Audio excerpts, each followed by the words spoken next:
Pattambi MLA Muhammad മുക്സീൻ Ongallur panchayat സെക്രട്ടറിയെ ഫോണിൽ വിളിച്ച് താക്കീത് ചെയ്ത സംഭവത്തിൽ കൂടുതൽ വിവരങ്ങൾ പുറത്ത്. പഞ്ചായത്ത് സെക്രട്ടറി വി ജഗദീഷ് വകുപ്പിന്റെ സ്ഥിരം നോട്ടപ്പുള്ളിയെന്നാണ് വിവരം. പട്ടിത്തറ വില്ലേജ് എക്സ്റ്റൻഷൻ ഓഫീസറായിരിക്കെ വി ജഗദീഷിനെ സാമ്പത്തിക ക്രമക്കേടിന് സസ്പെൻഡ് ചെയ്തിരുന്നു.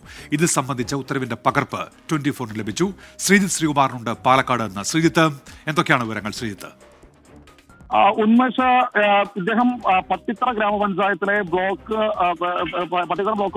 തൃത്താല ബ്ലോക്ക് പഞ്ചായത്തിന് കീഴിലെ പട്ടിത്തറ ഗ്രാമപഞ്ചായത്തിലെ വില്ലേജ് എക്സ്റ്റൻഷൻ ഓഫീസറായി പ്രവർത്തിച്ച് വരവെയാണ് സാമ്പത്തിക ക്രമക്കേട്, പദ്ധതി വിഹിതത്തിലെ നിയമവിരുദ്ധമായ ഇടപെടൽ എന്നിവ എല്ലാം ചൂണ്ടിക്കാണിച്ചുകൊണ്ട് ഇത്തരത്തിൽ ഒരു സസ്പെൻഷൻ ഓർഡർ നൽകിയത്. ആ സസ്പെൻഷൻ ഓർഡർ നൽകിയതിന്റെ അടിസ്ഥാനത്തിൽ കൃത്യമായ രീതിയിൽ ഇദ്ദേഹം പിന്നീട് ട്രൈബ്യൂണലിനെയും അതുപോലെ തന്നെ ഉന്നത അധികാരികളെയും ഒക്കെ സമീപിക്കുകയായിരുന്നു.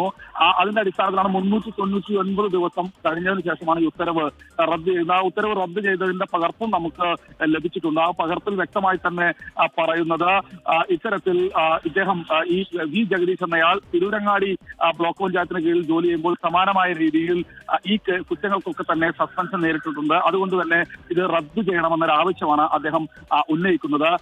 അദ്ദേഹത്തെ ആ ഓർഡറിൽ കൃത്യമായ രീതിയിൽ പറഞ്ഞു വെച്ചിട്ടുണ്ട്. എന്തായാലും ഈ ഓർഡറിന്റെ പകർപ്പാണ്. സ്ഥിരം സമാനമായ രീതിയിലുള്ള തെറ്റുകൾ അല്ലെങ്കിൽ സർക്കാരിന്റെ സ്ഥിരം നോട്ടപ്പുള്ളിയാണ് എന്നാണ് മനസ്സിലാക്കുന്നത്. 2014 ആണ് ഏറ്റവും ഒടുവിൽ ഇദ്ദേഹത്തെ തിരിച്ചെടുക്കുന്നത്. അത് ഏതാണ്ട് 399 ദിവസം കഴിഞ്ഞിട്ടാണ് ആ തിരിച്ചെടുക്കുന്നത്. മുഹമ്മദ് മോഹസിൻ ഇന്നലെ വളരെ രൂക്ഷമായ രീതിയിൽ വിമർശനം ഉന്നയിച്ചിരുന്നു. അതിനുശേഷമാണ് സമാനമായ രീതിയിൽ ഇത്തരത്തിലുള്ള ഉത്തരവുകളൊക്കെ പുറത്തു വരുന്നതും. ഉന്മേഷം.